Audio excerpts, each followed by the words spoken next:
semuanya, Tajahal, kembali lagi di Easy Chinese Indonesia bersama aku Yesi. Di video kali ini aku mau bahas tentang berapa sih biaya hidup bulanan yang kita perlukan kalau kita kuliah di China.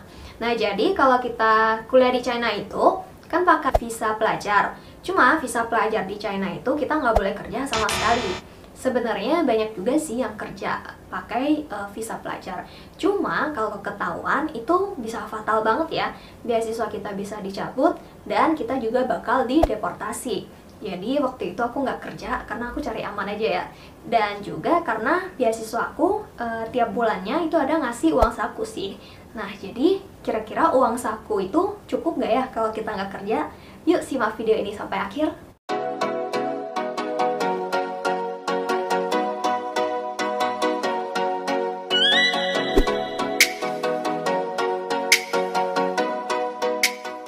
Yang pertama adalah biaya tempat tinggal. Nah, tempat tinggal sebenarnya bisa tinggal di asrama dalam kampus atau bisa juga kalian sewa kos atau tempat tinggal di luar kampus. Cuma waktu itu aku tinggalnya di asrama yang disediakan kampus ya. Nah, biaya asrama di dalam kampus itu range-nya sekitar 1000-an sampai 2000-an RMB ya. Nah, itu bisa bervariasi tergantung kalian di kampus mana dan juga tergantung tipe kamar yang kalian ambil. Cuma karena aku adalah mahasiswa penerima beasiswa, jadi aku disediakan gratis asramanya dari kampus. Jadi aku nggak perlu bayar sepeser pun. Waktu itu aku hanya bayar deposit, kalau nggak salah itu 200 RMB.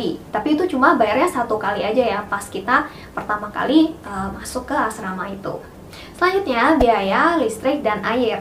Nah, biaya listrik dan air sebenarnya juga gratis ya. Cuma kalau untuk listrik itu dikasih limit per bulannya itu 50 RMB.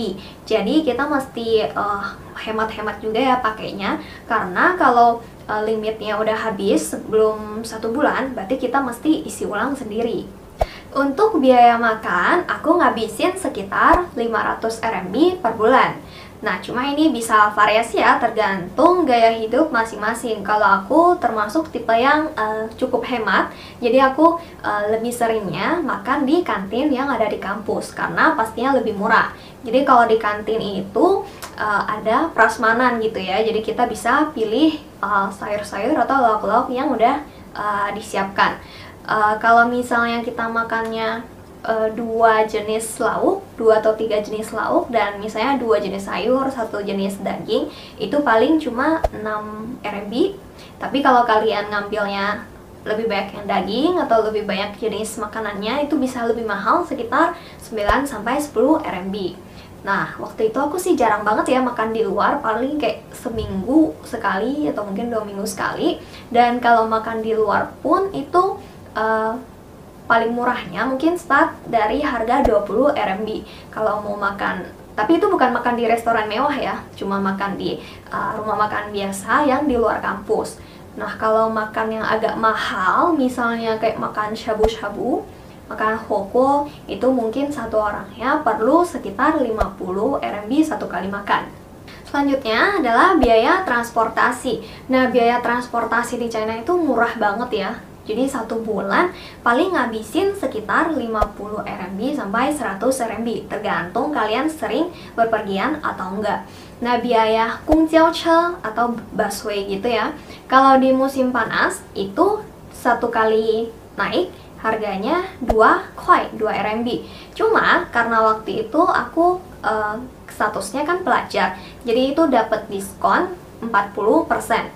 Jadi yang dari harga 2 RMB, aku cuma perlu bayar 1,2 setiap kali naik busnya. Kemudian kalau di musim dingin itu lebih murah, karena musim dingin itu di busnya kan nggak buka AC.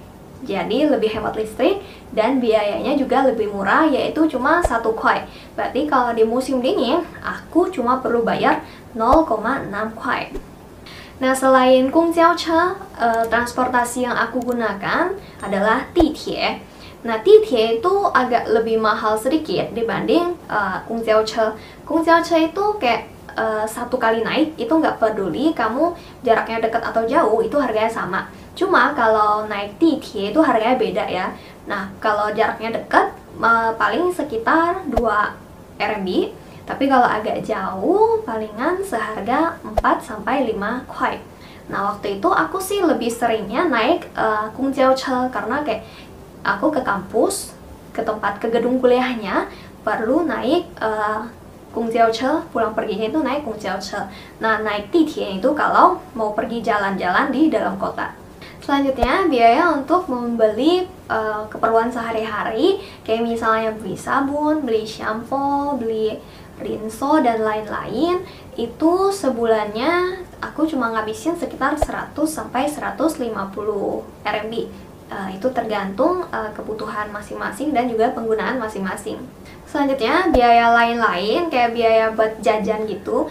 Kalau waktu itu sih aku lebih sering jajannya itu naicha atau milk tea, terus kayak shopping, terus juga mungkin untuk sarapan, beli snack-snack kayak gitu. Sebulannya paling ngabisin sekitar 150 RMB. Ini kembali lagi ke masing-masing ya. Kalau kalian tipe yang suka nongkrong-nongkrong, suka ke cafe, ke Starbucks kayak gitu, itu pastinya akan membutuhkan biaya yang lebih tinggi. Yang terakhir adalah biaya shopping. Nah, jadi waktu itu aku lebih sering shoppingnya itu di aplikasi ya, shoppingnya tuh online. Kalau di Indonesia kan kayak Shopee, Tokopedia segala macam.